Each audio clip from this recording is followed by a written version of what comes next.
Bonjour, on va maintenant aller sur Classroom et créer une classe et une leçon, faire des devoirs, ok, et vous montrer comment on va utiliser cette plateforme. Donc, on va incessamment aller sur Classroom. Pour aller sur Classroom, alors, on va d'abord sur notre boîte,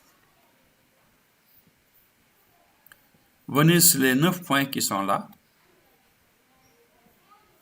et aller sur Classroom. Donc, voilà Classroom.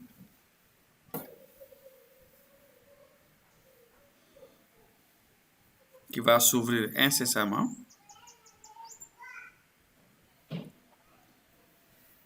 Et là, ici, nous avons les cours qui ont été déjà faits, etc., des tests, des exercices avec les apprenants.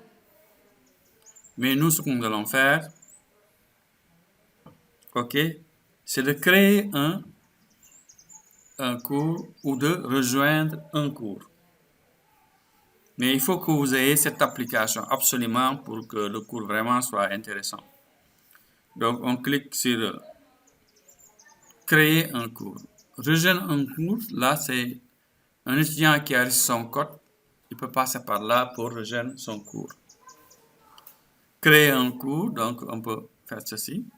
Cliquez sur créer un cours. Alors là,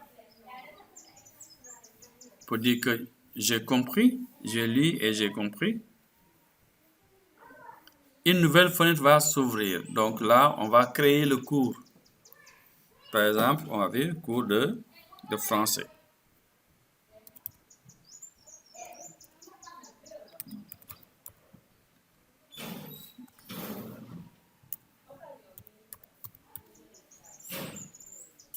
OK. Donc ici, on peut choisir la classe. Par exemple, LM1.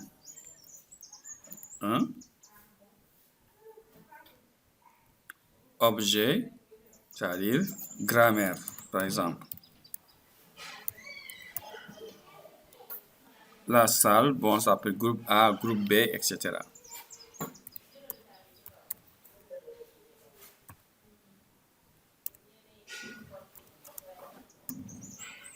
Et maintenant, nous allons créer ce cours-là. Créer. Alors maintenant, votre cours est créé. Et ici, vous avez votre code que vous allez envoyer aux étudiants. Le code que vous allez envoyer aux étudiants. Donc, vous pouvez changer votre thème comme vous voulez, comme vous l'entendez. Vous pouvez aussi importer, n'est-ce pas, une photo de l'établissement, etc., pour le mettre ici. OK? Maintenant, on va partager une information avec la classe. Mais avant cela, nous avons ici quoi en haut? Le flux. Ici, les travaux pour les élèves, travaux et devoirs.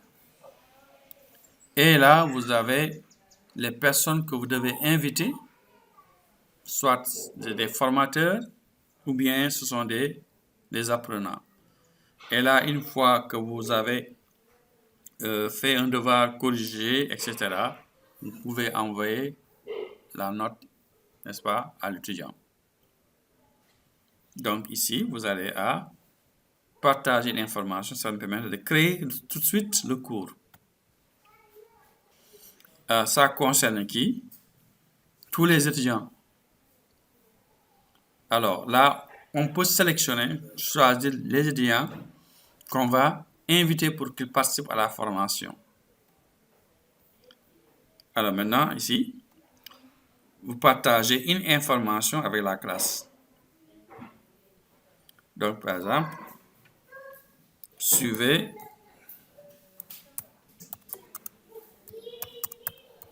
le cours de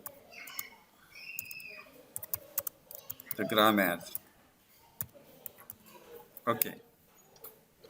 Et maintenant, nous allons ajouter des ressources. C'est-à-dire le cours est déjà préparé, il est sur Google Drive, il est sur votre bureau ou quelque part. Donc, vous cliquez ici, vous allez chercher ce cours-là de grammaire, n'est-ce pas, que vous allez mettre. Donc, ça peut être sur Google Drive, vous l'avez déjà sauvegardé là-bas. Ça peut être un fichier, ou bien un lien, ou bien sur YouTube, un cours sur vidéo que vous allez envoyer. Par exemple, je vais chercher un cours sur, par exemple, fichier. Donc ici, ce sont les éléments qui se trouvent dans ma machine qui vont apparaître. Voilà, donc là maintenant, vous allez sélectionner des fichiers sur votre appareil, votre ordinateur, etc., etc.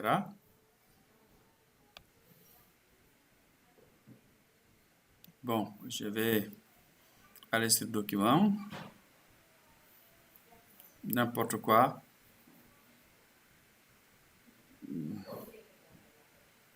Ok, c'est pas long, c'est pas trop costaud. Voilà, donc ça, ouvrir. Ok. On peut ajouter d'autres fichiers comme on veut. Et maintenant, on fait importer.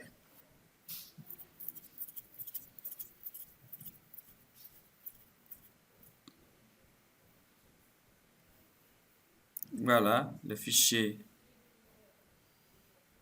CPT Sénégal et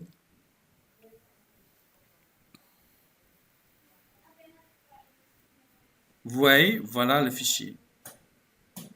On peut ajouter d'autres fichiers. Tout ça, c'est pour préparer le cours.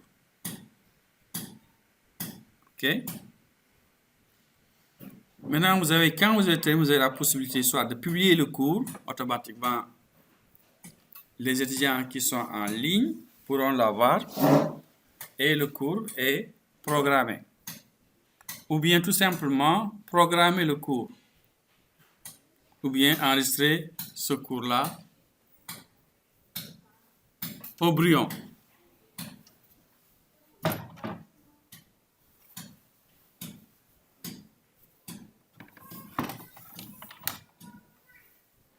OK? Donc ici, programmer le cours, publier le cours. Donc on va le publier.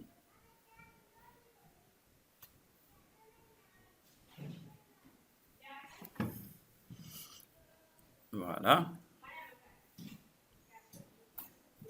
Maintenant, on peut donner des informations ici et ça me permettra, celui qui est en ligne peut lire les informations, savoir ce qui se passe ici par exemple.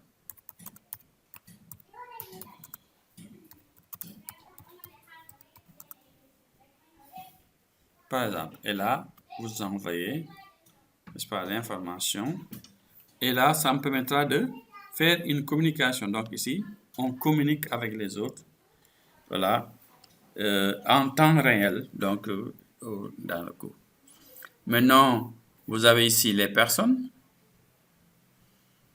Si vous voulez un autre enseignant participe à la formation, donc mettez plus. Et un enseignant va participer à la formation. Par exemple, je veux inviter @gmail.com. Voilà.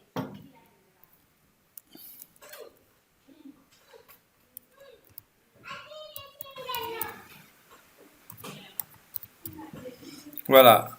Et maintenant, Bachar, il est là. Donc, je peux ajouter autant que je veux de formateurs que je veux. Et ensuite, je fais inviter. Donc, l'invitation va être lancée. Et Bachar est là. Donc, maintenant, sur les 3 points, pour lui envoyer un mail. Si j'ai fait des erreurs, je peux retirer, dire que bon, voilà, c'était pas Bachar, mais c'est un autre. Donc, là, je peux venir sur retirer. Donc, envoyer un mail. Donc, la boîte mail va s'ouvrir.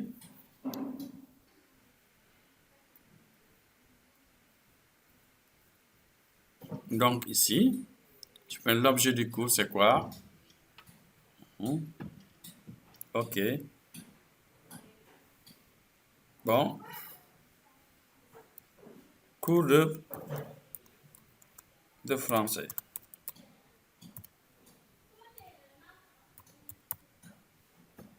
Cours de français. Donc, j'ai oublié le R. Cours de français. Envoyer. Dès que je l'envoie, il va recevoir, n'est-ce pas, le mail. Envoyer. Dès qu'il reçoit, il peut répondre. Voilà. Et tout est bien. Il est là. Dès qu'il reçoit, il reprend. Il répond. En ce moment, ça va devenir noir au lieu que ça soit gris comme ça. Maintenant, concernant les étudiants, donc ici, donc je prends un autre mail, lequel, par exemple, notre ami là,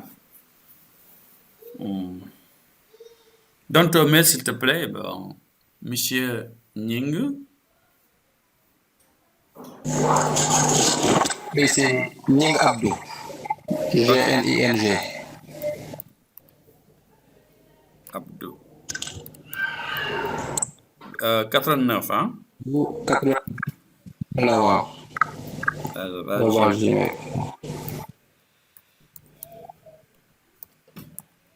gmail.com. Voilà. On peut ajouter autant que l'on veut. Le flux.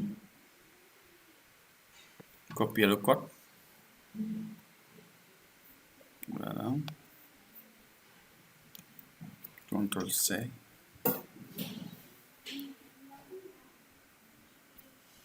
Voilà, donc, cours de français.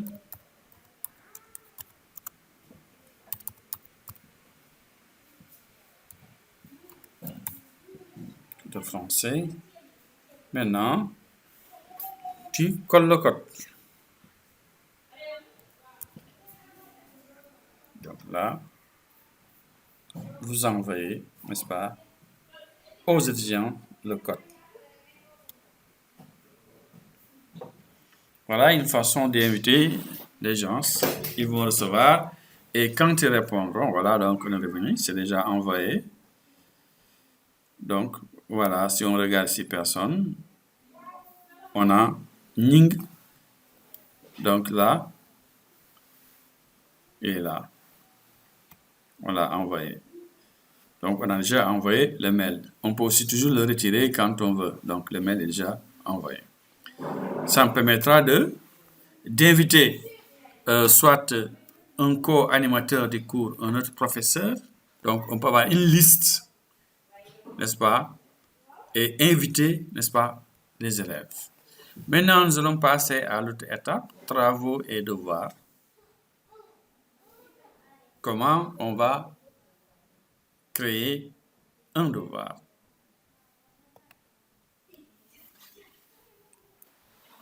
Donc, on va créer un devoir à partir de là.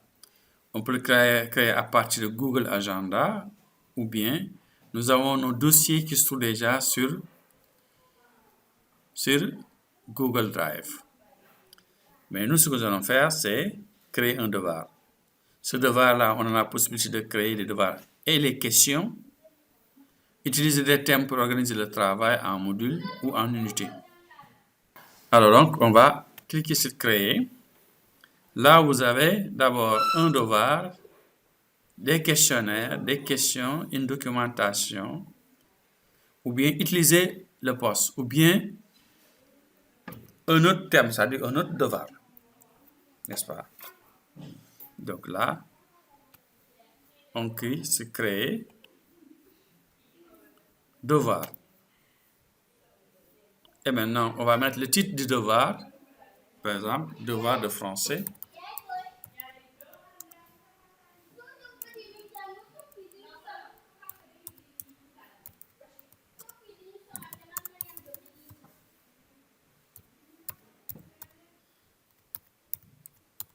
Faites les exercices. Bon. À votre choix.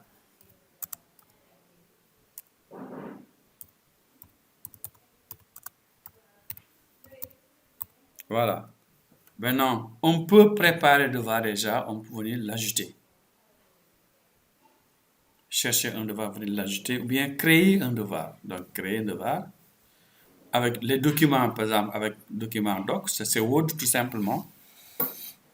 Donc, vous avez Slide, qui est tout simplement PowerPoint, et Sheet, qui est tout simplement Excel. Ou bien vous allez dessiner, n'est-ce pas, un schéma, etc., etc., etc.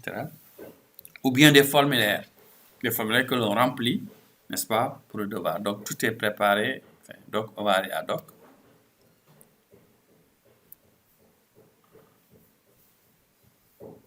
Donc, une fois, maintenant, vous pouvez écrire, c'est comme Word. Vous écrivez, voilà, donc vous avez tout ça. Donc, conjugaison.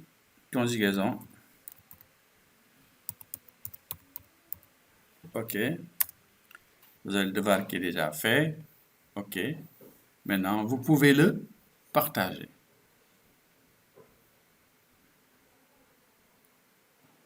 OK. Vous aussi, ouvrez des commentaires. Donc là, vous sélectionnez. Et là, vous pouvez faire des commentaires. Donc, voilà. Conjuguer. Faire obligatoire. Obligatoire, par exemple.